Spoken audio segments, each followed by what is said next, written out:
most people's goals pay off the mortgage. That's boring.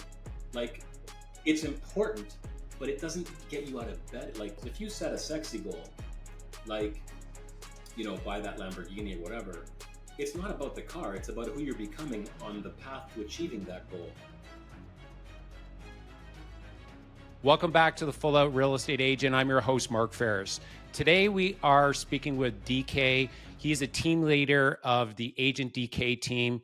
He does about 150 million of annual sales each and every year. He oversees a team of 8. His average sale price is around 800,000, and he is in the Ottawa area. I've known DK for years. He has an incredible story that is really going to inspire you.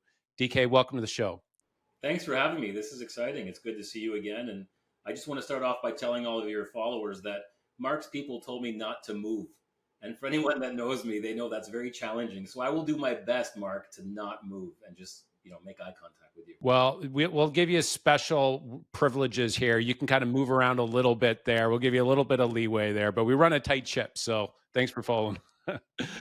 But DK, we've known each other for a number of years now, and we've hung out together. Our wives, Frida and Joanna, we've hung out through the years. And your story is pretty incredible because not only have you been a top producer for many years, but you've actually gone through like a health transformation as well, which I got to see through social media. You've done a lot of really cool posts. But let's go back to the origin story and let's hear a little bit more about your backstory getting into real estate. Sure. Thank you. So, born and raised in Ottawa, and I was in the electronics industry. I hadn't finished university because I had to make a decision to either pursue school or take a step back and work full time to help my family pay the bills.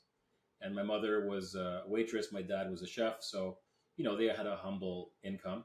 And I was selling TVs at the time for a place called Future Shop for anybody who's as old as me, and I was good at it, and I was making pretty good money. So I ended up moving to Toronto, and I got a job at a place downtown Toronto at Bay and Bloor, and making good money, like making 6 figures at 26 years old. It was for me, it was a lot of money, and I was sending all my money back home to pay for my mom's house. I'm sorry, but I had felt that I had hit a ceiling, so I really wanted to see.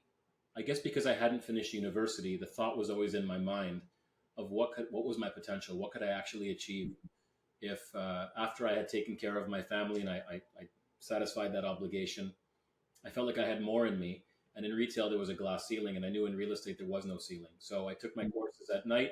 Frida was pregnant, and the day my first son was born, Costa, I was going to take paternal leave, and that was actually the day that I quit retail.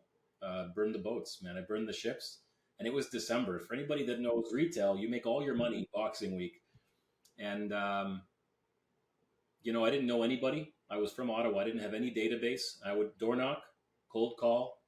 I would ask all the top realtors if I could do their open houses. I would take their crappy leads that they didn't want to call. Mark, I was doing 4 open houses every weekend. So Saturday, Sunday, 11 to 1, 2 to 4, and then I'd run to the other house and same thing. So I was doing 4 open houses a weekend, and I would go after for sale by owners because I knew they were motivated and I knew they were already on the market. I didn't have a database. So I was actually door knocking with my son, Costa. One day it was an $800,000 for sale by owner. And I said, when do you plan on hiring the right agent for the job of selling your home? And she looked at me and she goes, is that a baby? I said, yeah, listen, I need diapers. When do you plan on hiring the right? And she laughed, and wouldn't you know it, she hired me, and it was the first sale I ever had. And I still tell that story to my son now, who's 15, and he's like, do I get a cut of that commission? I'm like, no, you don't get it. Smart business guy. Yeah, you're raising a good business guy there. That's how it started. And then I sold real estate in Toronto for about a year and a half. And then I moved back to my hometown of Ottawa because my phone was ringing off the hook. I have a really good database here. And I made a promise to my wife. I said, we're going to go back to Ottawa for 1 year. And if I don't 10x my income, we'll move back to Toronto. And she said, deal. And we've been here now for 13 years. We never came back. Well, you had a strong motivator when you started there, DK. I mean, what an incredible story, bringing your son to the door of that for sale by owner, and that for sale by owner would have seen like that grit and just like it was a she that opened the door. It was a Yeah. she. I still Yeah. remember the first and last name. Yeah. Yeah, your very first deal, you generally remember how those goes, and that's I haven't heard a better story than that. And so it just shows like the amount of determination that you had, that 4 open houses every weekend, and door knocking on for sale by owners, where a lot of agents is kind of like that can be scary. So what do you think? Was it just like, I got to put food on the table, I got to provide for my family? What do you think it was at the very beginning that helped you get through that early stage, that early hump there? Good question. So I think a number of reasons why I had accelerated growth. So from the outside, you'd say I grew quite quickly, when in actuality, I've been selling since I was 18 years old. I've always been a salesperson. And I also have what I call the immigrant mentality. So I saw my parents working their butts off, very hard. Maybe they didn't make a ton of money, but they worked very, very hard. So, you know, um, I was lucky because I had something that's I refer to as perspective. And I I cleaned buildings at night from 11 o'clock at night till 3 in the morning. I'd cleaned toilets. I had done retail for over a decade, and I knew I didn't want to go back. No, no disrespect. It's good, honest work, and I'm proud of what I did to help my family, Mark. But I felt like I had more potential. I felt like I could apply my skills to something that was maybe more lucrative for my family. So I had perspective. And when people tell me they're having a bad day in real estate, I kind of chuckle because I'm like, we're dressed well. We generally we drive nice cars. I'm not taking anything away. We work very hard. But if you've cleaned toilets, if you've done that kind of work, if you've had to struggle a bit, so I had two things: perspective and struggle. You don't have to have those things to succeed, but it helps. It helps to accelerate the process. I also didn't have a plan B.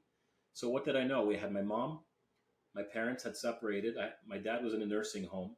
My mom had bills to pay, and I had a pregnant. I had my wife had just given birth, really, so I needed to provide. There was no plan B, and when you have no plan B, you figure it out. There's no tomorrow. You do what you have to do to make a sale now. Oh man, that's so powerful. Perspective and struggle and no plan B. You know, it's it's an interesting question to ask, is that, say, if there's a new agent that's getting into the business, or maybe they're in the business and they've been there for many years, and they're like, man, I'd love to have that kind of motivation. But they're comfortable right now. Maybe they're just, they're going along day to day and they're putting food on the table. What advice would you give that agent out there that maybe is, they don't have that kind of same perspective, or they don't have that same, we'll say, motivator, that's like, you have to put food on the table or else? What advice would you have for them to say, like, to take it up a level? So I would say that motivation is temporary, so they don't actually need motivation. You can go to a Tony Robbins seminar. By the way, I love Tony. I've been to a couple of events. And there's a thing called Tony Robbins depression, where you actually come home and everyone around you is who they were, but you're excited and alive and you're this new vibrant person. Everyone immediately is like, what are you so happy about? And then they bring you down to your old thermostat level. So people have it backwards. You don't need motivation. What you need is consistency. But consistency is not sexy. It's the repetitious boredom that is the key to success. But most people give up on the second or third follow up. Mark, I'm going to follow up with you until you get a restraining order or you change your phone number. Like, I won't stop, because I have the thought that if God has given me the ability to do what I do, it's a sin for me to not pursue that, because there's millions of people in the world that would die to be in my shoes. So knowing that I have the opportunity, and if I'm going to waste that opportunity, it's a sin, because like I said, there's millions of people that would die to be in my shoes. So I think I constantly remind myself of how grateful I am to have what I have. See, I'm grateful for what I have, which is why I keep achieving more success. It's not the other way around. It's not you achieve the success and then you're happy. It's be happy with what you have and the success will come. But most people have it backwards. If I can only get that car, if I can only get that money, if I can only do 100 deals, if I can only make $1 million, then I'll be happy. No, figure out how to be happy with what you have. And then through abundance, you will be more successful because no possession and no thing and no award on the wall. I mean, you've won every award there is. That's not the real award. The real award is, yes, you might put food on the table, but I bought my mother a house. Buying my mom a house and saying to her, you can stop being a waitress now for 45 years. And by the way, I'm retiring you, was more impactful than me buying that Lamborghini, because I'm taking care of other people. Contribution is the real gift to life. It's not the toys. The toys are fun. The toys are fun, and money does buy happiness, but it doesn't buy fulfillment. What fulfills you is doing good things for other people. So you might be putting food on the table, but are you creating every possibility for your kids? Like, let's say my kids are able to get into Harvard. Let's just say they can. I want to be able to offer some help. My dad's in a nursing home, I told you, right? So I want to be able to support him in that. I don't want to be like, oh, I can't go on vacation because I've got to pay my dad's nursing home bills. So there's always another level. So I would tell somebody, if they're struggling, they're probably complacent. They're probably not hanging around people that are inspiring them enough to do more, because you are the sum of the people you surround yourself with. So if you're finding that you're not inspired, I would say take a look around and see who you're spending most of your time with, number one. And number two, set some goals that are fun. You know, most people's goals: pay off the mortgage. That's boring. Like, it's important, but it doesn't get you out of bed. Like, if you set I call them sexy goals. If you set a sexy goal, like, buy that Lamborghini or whatever, it's not about the car. It's about who you're becoming on the path to achieving that goal. And when I bought that car, I bought my mom a house. I did pay off my mortgage. I had no debt, and I bought it cash. There's a difference. So I would say set yourself some goals that make you excited. Make sure that you're also putting in there that you're going to contribute back to your family, your friends, the industry that's so good to us. Um, and surround yourself with some positive people, and read a lot. Read a lot of really good material, listen to some good podcasts, and constantly fill your mind with positive information, because we're bombarded. We're bombarded now more than ever with negativity. Sorry, that's a mouthful. Yeah, that was powerful, DK. That was so powerful. And so you broke it down in a really smart way. And it's so true. I mean, with gratitude and being thankful along the way and having wins along the way and impact goals, like who can I help? I mean, that's so true. And because the reality is yes, you win a big award, and it's like 0.00001% of your life. It's like a moment you win. It's like, that's great, and there's some fulfillment there, which is great. But then it's always what's next. And you could see this in the richest people in the world, like even the number 10 person, they're always looking at the number one person, and they're like, oh, I feel like poor next to that. It's easy to play that game of always trying to catch up. And so that's part of life, is figuring out, what is it that's going to drive me and motivate me to actually get up and push. And then you said something really smart as well. It's who you become along the way. I mean, DK, if you look back in your life from when you started till now, it's probably unrecognizable who you are now compared to who you were. You almost look at that beginner and like, oh, you're so cute. So cute. Right? It's like there's been a long way, but there's a lot of like, it's like, okay, there's a beautiful future for you, but you got a lot to go there, but you had to go through a lot of struggle to get to where you are. I did, and I'm grateful that I had some mentors along the way. So another thing I'd say is get yourself a mentor, a coach, somebody who's walked the path. They say you're best suited to help the person you used to be. So, yeah, you could learn by making mistakes, which is important, but you can also save some time and ask someone who's already been on the path, hey, which way should I go? And there's no shortcuts to success. Don't get me wrong. And I don't believe in fake it till you make it. It's actually one of when I cringe when I hear that. I say work your butt off until you make it. I don't like pretending to be something you're not. Like, I tell new agents all the time, it's okay to say, hey, I'm new, but I'm aligned with DK or Mark. And our team has this reputation. Don't lie. Be honest, because people resonate with that. They resonate with someone who's genuine. You don't have to pretend to be something you're not. You don't have to go and buy a car right away that you can't afford when you get your license. What you have to do, the first thing you do when you get your license, is get a mentor, get a coach, because they can see your blind spots. I was joking. I bought this Cybertruck. It's a ridiculous car, and I know that, but it's got self drive. And I say, like, your coach is like self-drive. Like if you start to waver outside the lanes, your coach will, hey, you're wavering. Get back on. Like they'll see your blind spots, like the car, that you can't see. So I've had a coach my entire career, and I think that's why I accelerated from 8 transactions in my first year to 100 in my fourth, because my coach helped me get there, and they also saw my potential before I could see it. You know, you said to me, if I could look back at that guy that I used to be, I'm proud of that guy. That guy was gritty and tough and didn't give up and didn't take no for an answer, but I don't recognize him. But like I've grown so much spiritually and mentally and physically and emotionally, and I'm proud of who he was, but I'm on this journey of trying to become the best version of me. And, I'm constantly looking at what that could be, but you can't get there without mentors and coaches. Mm.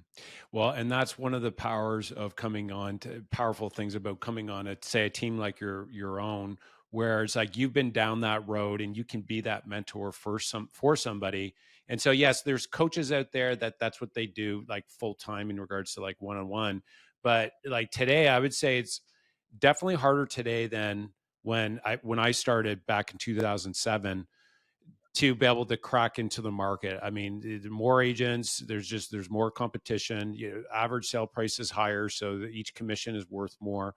All the rest of it, and so it's definitely if you're looking for a guide and you're just getting going, like jumping into like a team setting like DK's and like learning from somebody that's been down the road in today's market, that might be a really good match. Now, if it's somebody that maybe you're somebody like, listen, I want to do it all on my own and I have like a plan on how I'm going to execute, then that's wonderful as well. But the guide and the coach part of it is something that I 100% agree with you, DK, on is like you need that regardless, because the biggest shortfall that I've seen with agents getting into the business, coming out with you got an MBA or you got like a PhD. And the reality is that if you're going to come into the business and try to figure it out on your own, there's no way, regardless of whatever your background is, that you will be able to compete with somebody that has tenacity, that is taking proven models and implementing it right from the get-go. It's like they have an unfair advantage, like they have a cheat sheet there as well. And so that's where like plugging into an existing system, copy a proven model. Gary Keller talks about that a lot. Copy it and then improve it. And that's so you got a couple of options now, but definitely I love that suggestion about getting a really solid guide that's done it before. Yeah, I love what you said there, because the barrier to entry for our industry is very low, and that's unfortunate. And they don't teach you how to sell. They don't teach you about personality styles. They don't teach you about customer service. They don't teach you about any of the, I mean, they teach you how to stay out of jail. They teach you about contracts, and that's important. But then you get out and you approach a seller who says, I want 1.5, their house is worth $1 million, and I also want you to work for free because every other agent said they would. Go. And the problem is, if you're going on one listing appointment a month, you know, you're not going to get very good because you're not in flow. So what you want is you want to be busier so you can get into momentum. And that's how you learn, is by doing more and more and more. So yes, when you're on a team, typically you'll be busier. So you'll accelerate the learning process. If you're going on 3 listing appointments a week versus 3 a month, you're going to get better just from learning and screwing up and making mistakes and getting better and better. Um, I don't know where I'd be. I mean, I have a business coach, I have a health coach. We talked about that before. I try to have coaches in every aspect of my life because I don't know everything. How can I? And I'd rather just go to somebody who knows what, if I want what they have, I got to do what they do. It's not rocket science. Just if I want what they have, do what they do, period. Yeah. And that's the key, is like taking the advice and actually actioning on it. Like that is such a big part. Can you talk a little bit about how important action is to being a successful real estate agent? You said, when you started and you would have taken that right through because you're consistently successful. How important is action when an agent is in the business, or maybe they're in the business right now for a number of years and they're like, I want to grow, I want to take it to the next level. Where does action come in all of this? So action is extremely important. There's something so I have a vision board in front of me next to my action board, and there is a difference because you can have all the visions in the world, but like putting a picture of a six pack is not going to get me a six pack. I can think about it all day, but I have to do the work. So I think it's important to make the distinction, because there's this whole movement of manifestation, which I firmly love, and I do manifestation, but I also act, like you said. And that's where people fail. They have the vision or the dream, but they don't convert that dream into a goal. And the difference maker, the connection, is action. So before you can take action, you have to have good self talk. And that's right in front of me. I've been doing this for 12 years, 13 now. And I don't have a chair. I stand all day. I've never had a chair, because you have more oxygen, right, when you stand. So I just have more oxygen when I sound more alive on the phone and all that. But right in front of me, Mark, I can see it. It's self-talk. What is the thoughts going on in my mind today? When I wake up in the morning, am I alive, excited, and full of energy? Am I like, oh my God, I'm going to talk to Mark today. I haven't talked to him in a while. I'm so excited. Or, oh man, it's raining again. Crap. Like, so self-talk, which affects your attitude, right? Whatever words you put in your mind. So we can't control the first thought out of our minds. We wake up, whatever comes to our mind subconsciously, it's there. But we can control the second thought. So knowing that, I'm very cognizant of my thoughts, because I know it's going to affect my attitude. And if I have a good attitude, then I'll take good actions. So watch, I drive by a for sale by owner sign. What do? Do I keep driving, or do I pull over? Well, I know I pull over every single time. I make my kids wait in the car, and they watch me, and they make a game out of it. And even if I don't get the appointment, I took action. I got out of my car. I That's the key. That's the distinguishing difference between somebody who's here and they want to get to the next level. And then if I take action, then I get good results. Because even if I lose, I win, because I got experience. I can't lose if I take action. And then if I get good results, what do I get? Good self-talk. And round it goes. So the difference with me, I think, is that I'm not afraid of anything. We talked about perspective. I don't want to get into it because it's long, and it's my old story, and I don't want to harp on my old story, but it helped to make me who I was. But real quick, my sister had a brain aneurysm when I was 15 and she was 18. She almost died. She lived, and it's a happy ending, but she was in a coma for a year, and it was pretty bad. That's why I dropped out of school, so I could work and help my family, because we lost our restaurant. So that's a bad day. Like, don't tell me like losing a listing or getting a price, or like, that's not a bad day. So I'm lucky.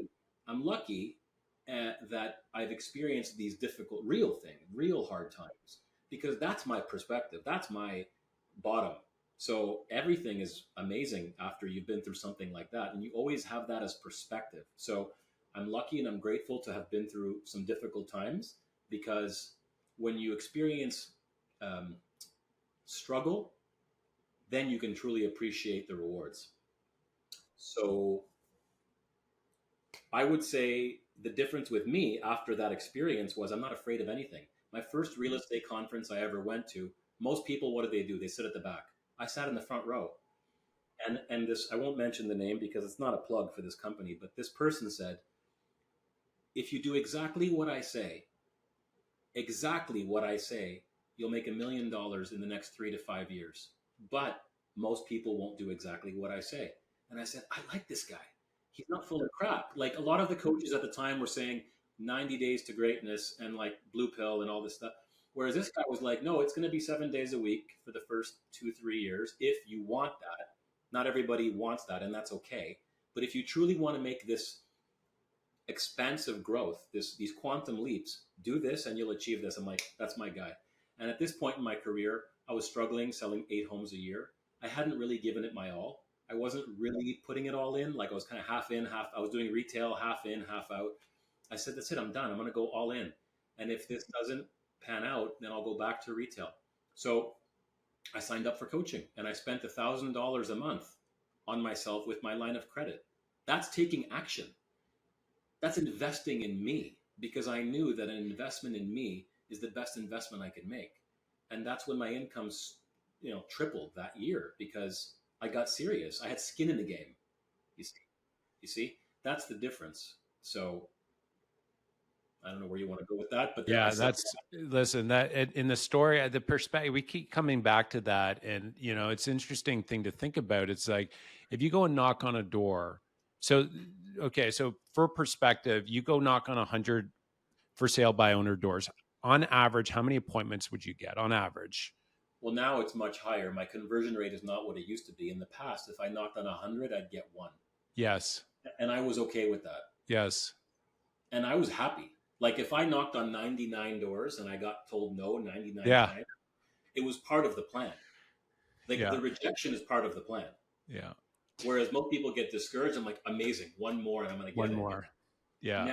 Now it's higher. I'd say it's closer to 10. If I knock on 100 doors, I'll get 10. 10 appointments, and then how many Closing ratio is 88%. So yeah, like so they'll either give me the listing, they won't give it to me, or I won't take it because they're unrealistic. So going back to perspective, the reason I asked that is because, well, first off, for sale by owner, if you're listening, like that's a great channel. Do you get 10% conversion rate? That's really, I think, of course, DK, you would have got better. And so even if somebody starts off and they get 2, I mean, that's per hour. That is one of the most highly leveraged things you can do. But because as soon as you get a win, now you have even further perspective. Is like, I just need to knock on more doors. And there was a book written that was written that the title was "They Can't Eat You." They can't eat you. And so this whole idea, like in the wild, if you get it wrong, you get eaten. In this world, I mean, I guess you could financially get eaten if you do a bad investment here and there, but I have not heard, DK, of a agent in our area. Maybe, I don't know, somewhere down in the U.S. Maybe somebody got shot by going to the door, knocking on the door. But I don't think that is like a real threat to not actually go. So then the big question is, and I'm curious to get your thoughts, is why do you think so many agents fear going and say knocking on a door or actually picking up the phone and calling a potential, a stranger? What do you think that is? And we're like, how could they overcome maybe that you have really great perspective, and these numbers, hopefully sharing these numbers is giving them some little further perspective to say, hey, take action. You're gonna get a good result there. But what do you think that is for most agents? Because there's a lot of fear out there when it comes down to it. Well, where does the fear come from? Ignorance. People are only afraid because they don't know what to say. Confidence comes from knowledge. So if we know that confidence equals knowledge, let's seek out the knowledge. We live in a generation now where it's immediate gratification. Go to ChatGPT. What do I say to a FISBO? It'll literally give you a script. I didn't have that, so I'd go to the old school guys, with their like old tattered brown headsets. I'd be like, "How do you cold call? Like, what do you say?" Now I was in retail, so I could close, but I didn't know how to hunt. Uh, I was in an environment where the owner of the store was marketing, so there was constant flow of customers coming in, but I didn't know how to seek it out. So I asked someone again. I went to somebody who achieved what I was hoping to achieve, and I said, "Would you teach me? And I'll give you a cut. I don't care. Like you can, I'll take a very minor profit. I just want to learn because time is money." So I would say the fear mark comes from they don't know what to say. So if you don't know what to say, seek out a mentor or a coach or a guide. I'm sure there's people in your relative sales organizations and companies. There's always that person who's willing to teach you and learn. And the company I'm at now, your first 3 deals, you have to have a mentor with you. They get a cut, which is fair, but they show you the ropes. So I would say jump on Facebook. There's for sale by owner groups. Role play. I role play 5 days a week. Still now, an hour a day. I role play, and I role play with people with different accents, with men, with women. I role play because life is like that, and I tell them, be hard on me, slam the phone on me. I want to swear at me, like be real, like. And so if I fail here, I'll get rewarded in public because you get rewarded in public for what you practice in private. If you've never picked up the phone and you pick up the phone and you cold call, of course you're going to get depressed. That's normal. If you go out and knock, of course you're going to get discouraged. You don't know what to say. But watch the difference. When I started 12 years ago, I was that guy. I need a deal now. Like my wife just had a baby. My mom needs money. I got to figure this out. And I went out there and I got one for every 100. Whereas now I'm smarter, I hope, more experienced, more mature, and I'll go do a just listed, just sold knock. It's far more powerful than a cold knock. So watch. They knock on the door, they answer, "Hi, my name is DK. I just sold your neighbor's home." See that sign right there? If you don't have a listing, that's okay. Use your company's. Our company just sold your listing right here. And we know that when one person sells, normally 2 or 3 other people are thinking of selling. So let me ask you, when do you plan on moving? Never. Okay, never. No problem. I don't blame you. This is a great neighborhood. If you were to move, where would you go? Toronto. Toronto. That's exciting. What would that be? It's automatic. I don't have to think about it. The script is there. So now I'm doing two things. I'm farming and I'm hunting. I'm taking those people that say I'll move in 2 to 3 years. They're going in my database and they're getting dripped and they're getting called. But I am going to find someone eventually who goes, well, we saw that the Johnsons got 1 million. We think our house is better because their house is always better. Well, when's the last time you had a comparative market analysis? There's no charge, there's no obligation. So I'm obviously a lot smoother now than I was, but I'm going to be targeted. I'm going to go around a recent sale. That's not cold anymore. I'm giving them value. I'm providing them with value. If you're not, I never cold call. I'll never cold call a random street because there's nothing to say. I will call around a sign, even if it's another company's sign. Your neighbor just listed and sold their home. We know it's a hot area, and we're wondering, when do you plan on moving? So that's not cold to me. And then I'll ask them if they have a realtor keeping them up to date on the market, and I'd like to be that real estate resource for you. Would that be okay? And I'll ask permission to stay in touch with them. I mean, Mark, this week I had somebody call me, said, you knocked on my door 4 years ago. I never forgot it. Can you list my home? So I would tell people that are struggling or maybe, not sure if they're on the right path.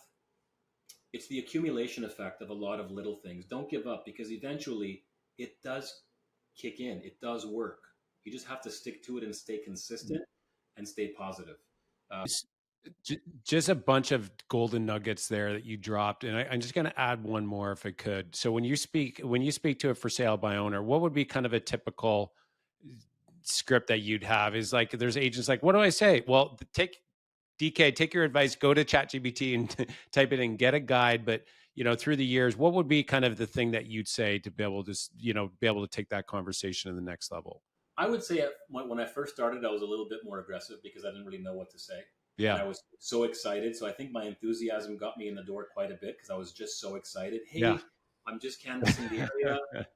I saw your sign and I'm wondering, how's the activity been? I would just make conversation. Yeah. I didn't even have a script, but I'll tell you something. Ambition can exceed skill 50% of the time. Give me somebody who's just excited, Mark. They'll win a lot. Now, add skill to enthusiasm. You're going to win 90% of the time, because I can't tell you how many times I went on appointments in my earlier years.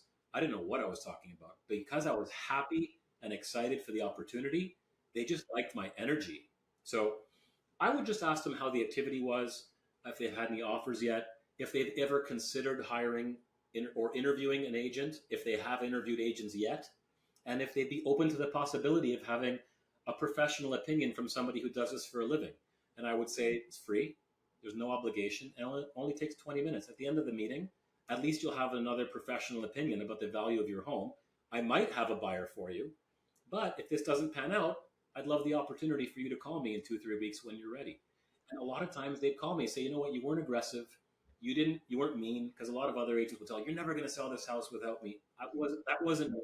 I was just providing value, and showing them that I genuinely wanted to help. And I think that resonated with people, and they'd call me back often. Yeah. Well, and you know what? It's people that listen to that are like, oh, it seems so simple. It's because that's exactly what it is. It's simple. And so one of the things that I realized that through the years, I saw people excelling in, say, door knocking or like proactively getting out there. And it was like, there wasn't anything that really wowed me about the person. I'm like, oh, that's interesting. But then what I started thinking about it more, and as I was getting going in the business and, knocking on doors and cold calling, it built the skill. So that was like a really good byproduct of getting out there and doing it thousands of times. But what was interesting for me when I started really dissecting, like, why is it that people will list with, say, a stranger that knocks on their door that maybe has no sort of skill, just like you had mentioned, just enthusiasm.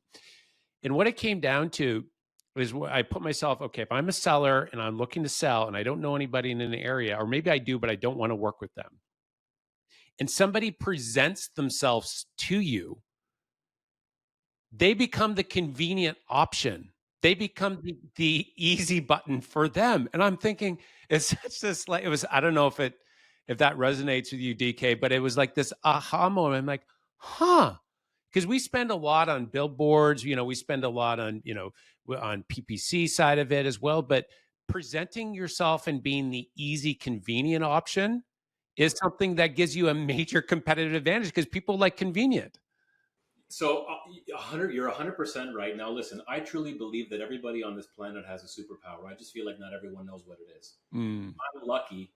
Mine is my humor. I'm a funny guy. I'm warning you. I'm super funny. So I'll use that all the time to break down Yeah. barriers. So I'll be like, oh, another agent. They keep calling. You guys keep calling me. I'd be like, look, I don't blame you. Like, I got to deal with these guys all day.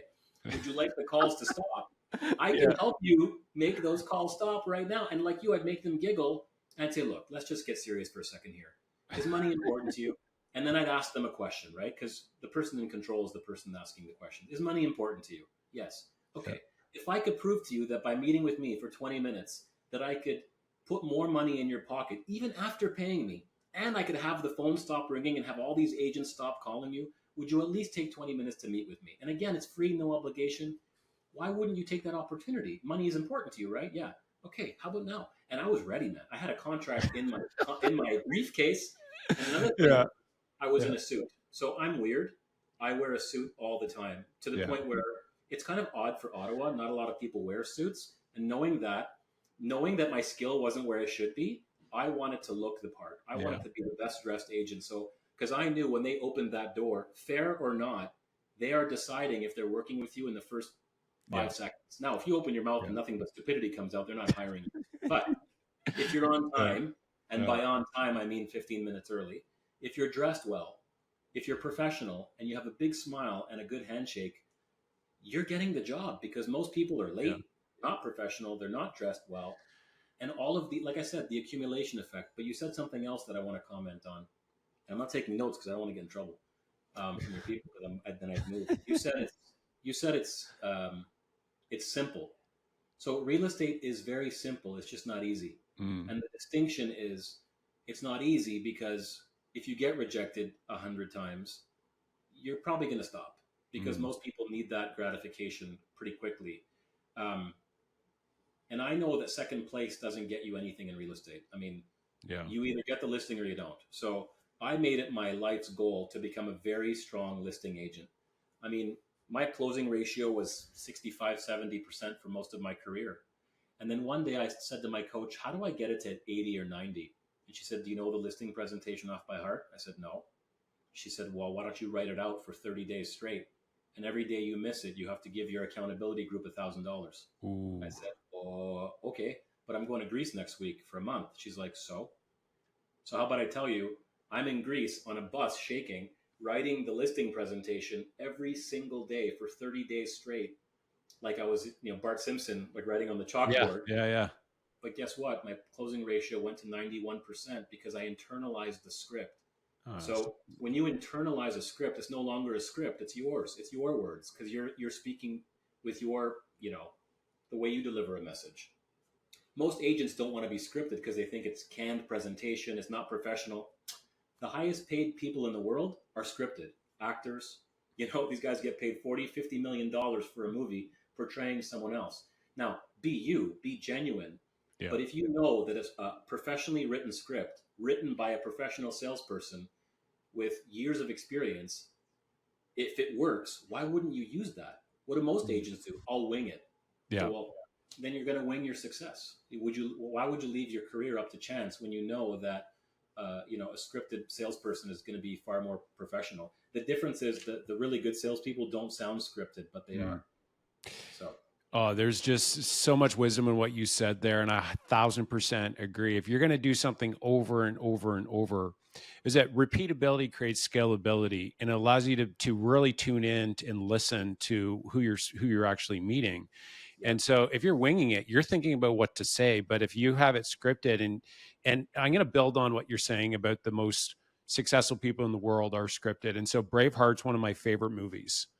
And so Mel Gibson, he's giving his speech to his guys before going into war, right? And I'm like, after that speech, DK, I am like pumped.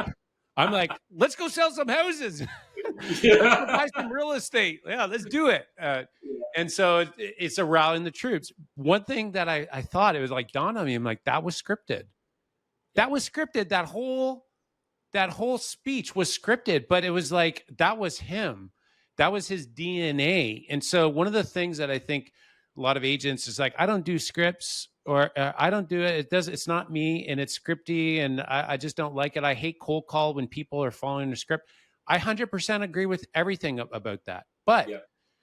you got to push past that stage of where it sounds scripty into DNA. And that's where, for you, writing it out 30, over 30 days, Yeah. I'm sure at the end of that, it was like, hey, listen, it's coming out. I'm just like, and you probably caught as you were writing it, was like, I'm going to tweak this word. I'm going to change this word. You add in an influence word because, here, fair here, these influencing words, Yeah. and you can start to fine tune it, and you can start to see, I bet you over time, you're like, tweak the word here and there's like, oh, they shifted, or this really personally connected when I said this word. And right, is that what's happened over time with you? It's a good question. What became really cool is I noticed that the amount of objections that I received diminished drastically. Drastically. So I would say this: if you're getting a lot of objections on your listing appointments, how long have you been in the business? What's your commission? I don't want to give you a long contract. If you're getting any of these, have you sold any homes in my neighborhood? It's because you don't have a good script. The more scripted I became, the more professional I came across, and the more professional I was. I don't get many objections these days. And I don't make it through most of the script. Like 2/3 of the way in, because I'm closing the entire time. And it's funny, you're not really close. Like a good presenter never closes, Mark. People always ask me, what's the most important process in the sales process? The pre-qualification, the presentation, the marketing, the close. And everyone says, the close. I'm like, nope, it's the presentation. Because if you don't present well, I don't care what happens, you can't close them. If you present extremely well and you hit all their pain points and they see that you care, you don't have to close them. You've been there. The partners look at each other, honey, what do you think? What do you think? Yeah, let's do it. And after a while, you're like, what just happened? I didn't even have to ask for the close. It's a natural conclusion to a good presentation. So I would say to anybody, you've got 25 to 45 minutes to present. Knowing that, go in knowing your data. You've got to be smart and know your data, because now the consumers know more than us. Like the internet's, it's like they know way more than us. So you've got to be hyper knowledgeable, be scripted, know how to present, be on time, and you should win 75% of the time. And you don't even have to close. So yeah, I think that by doing the script writing, what I also identified was I was leaving out a lot of the parts that made me uncomfortable. You know why? Because we're designed to avoid discomfort. The only problem with that is you only grow when you're uncomfortable. So What I were had some of them, DK, that you were uncomfortable that? part of my script is, so when I come meet you tomorrow at 1 o'clock, Mark, and if everything I say makes sense and you feel comfortable and confident that I can sell your home, yeah, I'm nodding and you're nodding, right? That's NLP stuff. Then are you prepared to sign the contract with me? I wouldn't ask that question. I was so afraid of the answer. And what could they say? Yes, no, or maybe. But often they say yes, yeah. If what you say makes sense, then I'm ready to rock. Or if they say no, no problem. Can I ask why? I'm meeting two other realtors. Great. Can I have the name of those realtors? No, no problem. I look forward to meeting you tomorrow at 1. Just keep going. But when you have a script, you know to keep going to the next line. If you're winging it, you'll be like, oh my God, no. Okay, okay. Will you cut your commission? Well, how much? That's what you say when you have no script. So yeah, that was the question I was really afraid to ask, is when I come meet with you, are you ready to sign with me? Or I was afraid to ask, what do you want for your home? I was afraid. Ask them, what do you want for your home? How much are you expecting to get when I come meet you tomorrow? Yeah, that's powerful. And actually, by asking that question ahead of time, and actually going for the close every time, it's like you get a bunch of buy-ins along the way. But the beauty thing, part of that is that even if they say no at the very end and you overcome any sort of objections, you try to isolate and you go through that, they are further mentally along with you in the selling process than any other agent that didn't ask that question. And so that's where it's like, even if it's a no, you've moved that relationship further along the way. And I think that's something that I noticed through the years, is that when I didn't ask the questions along the way, to actually ask for the order, because I totally agree. It's like you want to, when people are going to sell their home, if you know you're the best option, that's why it's so important to build your service in a way that you believe you're the best, like not just, at a top level, but like deep inside you, you firmly believe that you are the best person in the world for that client. And so once you believe that, then it's like I think you had mentioned earlier is like a sin by not actually following and asking for the order. I mean, that could be used in this case. It's like you're gonna shortchange them by doing that. And if you don't ask for it, and then they spend the whole night thinking about who we're going to go with, versus like they made the decision and they've already booked the stager and they're ready to go. That is like honoring them by asking that question. And so I think that's going for a quote unquote uncomfortable question is actually the best way of serving them. But it goes back to being familiar with what to say, because if you're familiar with what to say, then it's not as scary. You've heard this before. People don't care what you know until they know that you care. So how do we show people that you care? Ask them questions.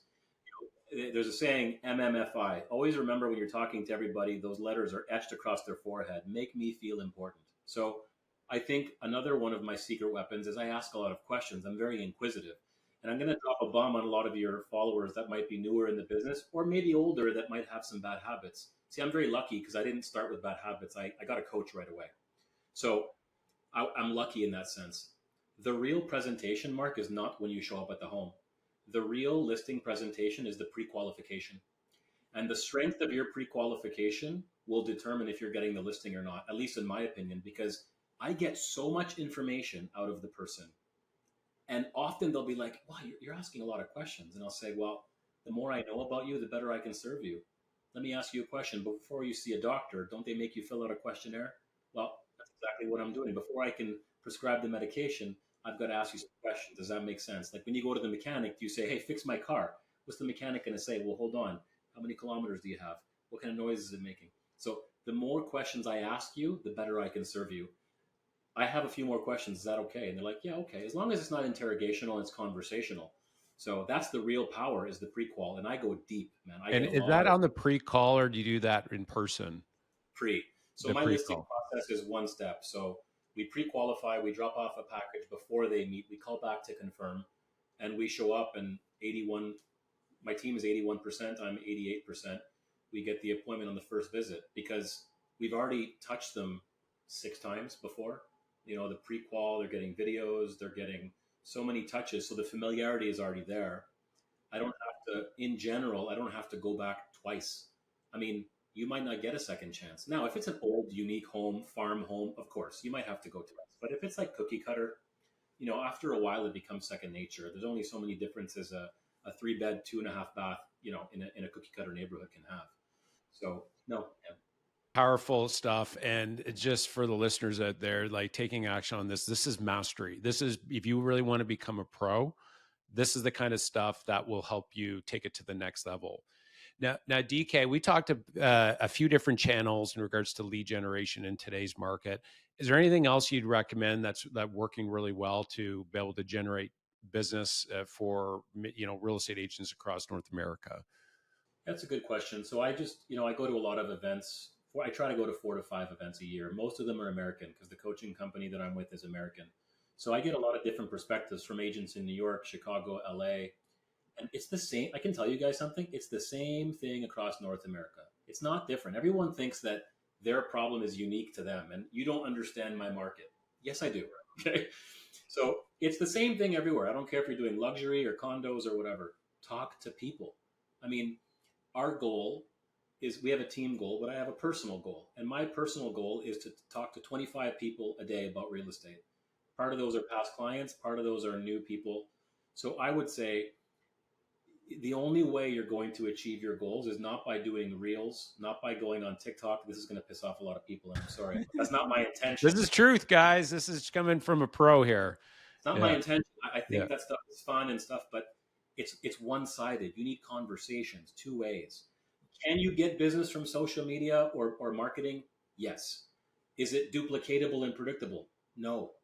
But I know you ask me a question. If I talk to 100 people, how many will I close? I know my numbers because a business knows their numbers. McDonald's knows how many hamburgers they sell between 12 and 1. if I drop $20,000 on a flyer in Ottawa, how many people will call me? I don't know, maybe zero, maybe five.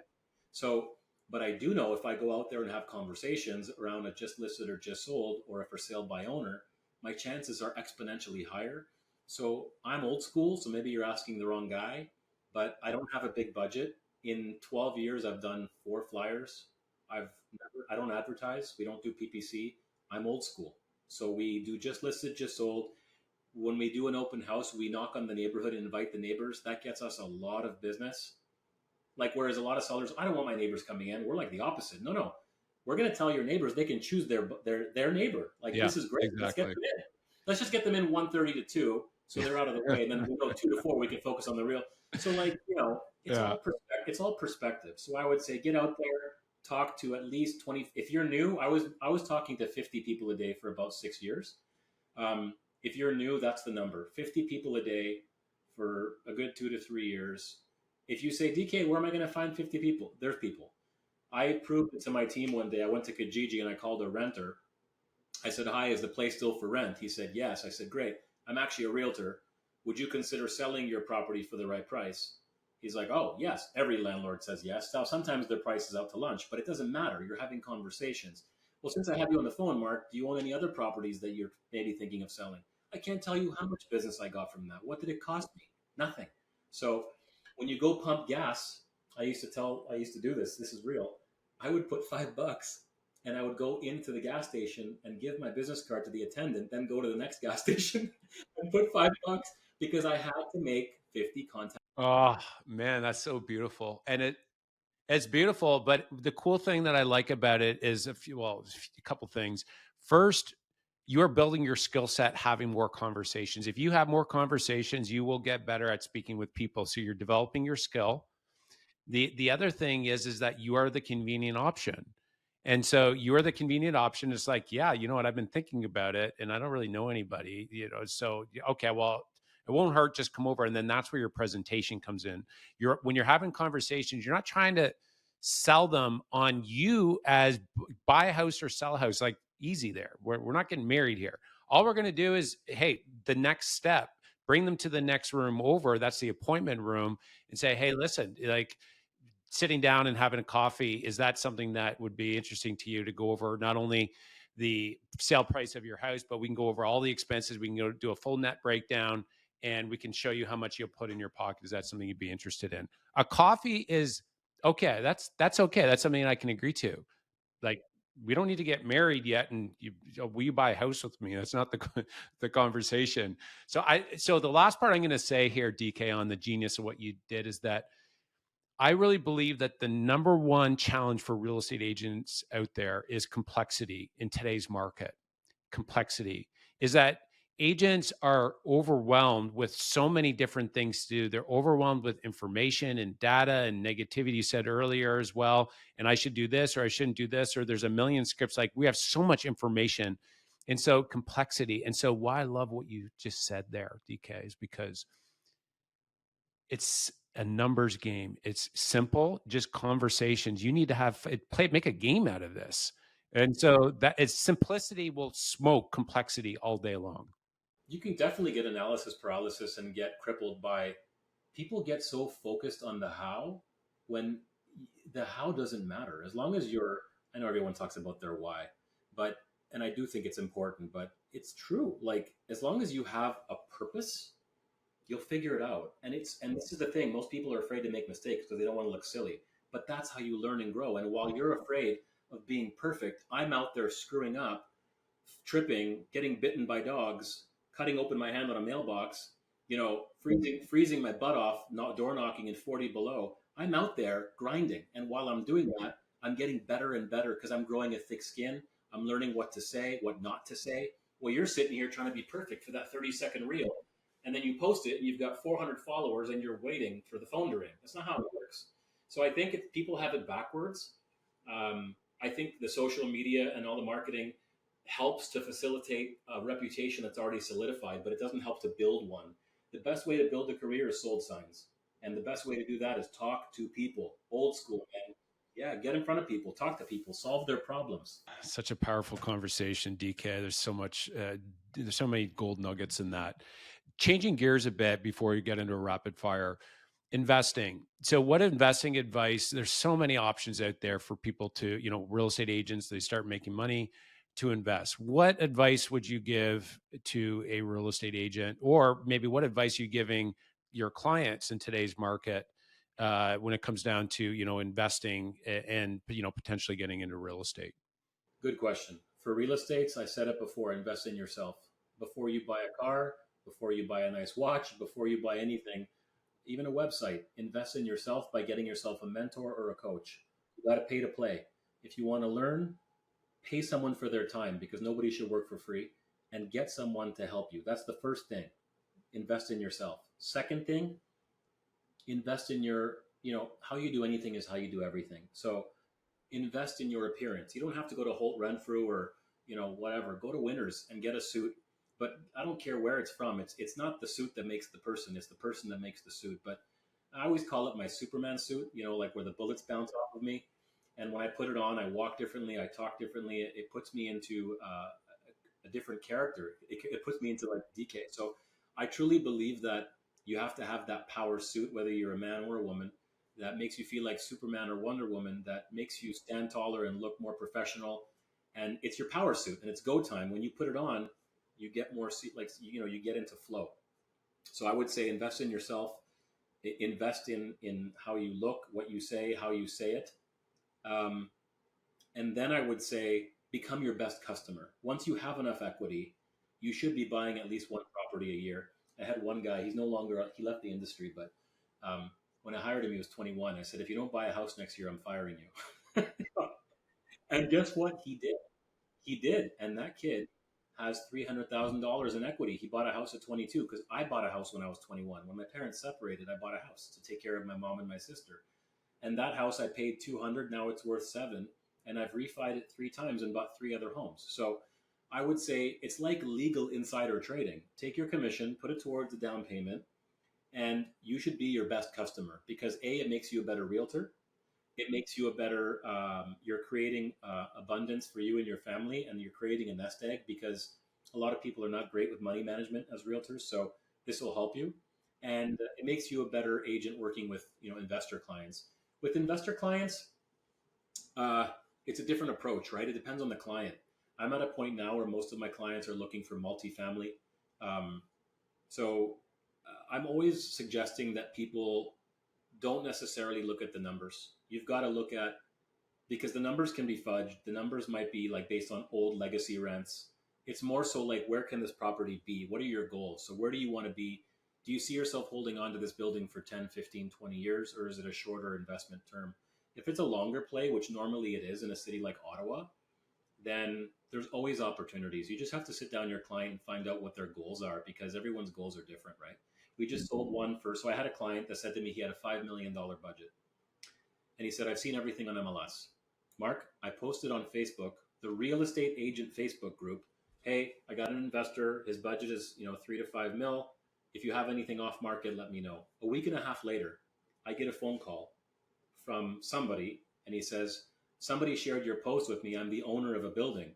And I said, are you a realtor? He goes, no, I'm an investor. I go, why didn't the realtor call me? Anyway, who cares? I said, okay, we did the deal. We did an off-market deal. I represented the seller and the buyer, 3.4 million, brand new building. My client, the buyer, is ecstatic. The seller is ecstatic. And now this seller is building more buildings and asked me to represent him. So, I'm the wrong guy to talk to when you say there's no opportunity out there. I create my own opportunities. And that was something I created out of thin air. And just by asking people, putting it out there and saying, hey, does anyone know anyone that owns a property that fits this criteria? So That's talk great. to people. Again, talk to people. Comes back to conversations, have more conversations, right? Don't be a secret agent. Yeah. Yeah. Wow. This has been great. Well, let's jump into the rapid fire. I got 3 final questions here for you, DK. So first off, so I'm a big reader, love reading books. I'm curious, what's your favorite book? Think and Grow Rich. Awesome. Okay. One of my faves as well. Second, we have is 3 words that people that know you best would describe you as.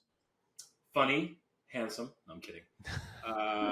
I mean, I think I am a funny guy, so I think that. Yeah. I think that hardworking, Mm-hmm. direct, and I think that I take that as a compliment. I think some people don't mean it as a compliment. In Greek, there's a saying that people who love you make you cry, and people who hate you make you laugh. And the purpose of that fable is that the truth hurts. So I will tell you the truth, whether you're a friend, a client, a loved one, because I believe that I'm doing you a disservice by telling you what you want to hear versus telling you what you need to hear. So I think if you read any of my Google reviews, a lot of them say DK told me the truth. He told me, and that's courage, telling people the truth. I want 1 million, and I want to be 6 feet tall, but your house is worth 850. It's not worth 1 million unless you buried 150,000 in the backyard. Well, no one else talked to me that way. I understand the truth. This is the truth, and you can hire someone who's going to tell you what you want to hear. If you went to a doctor, would you want the prognosis or would you want them to lie to you?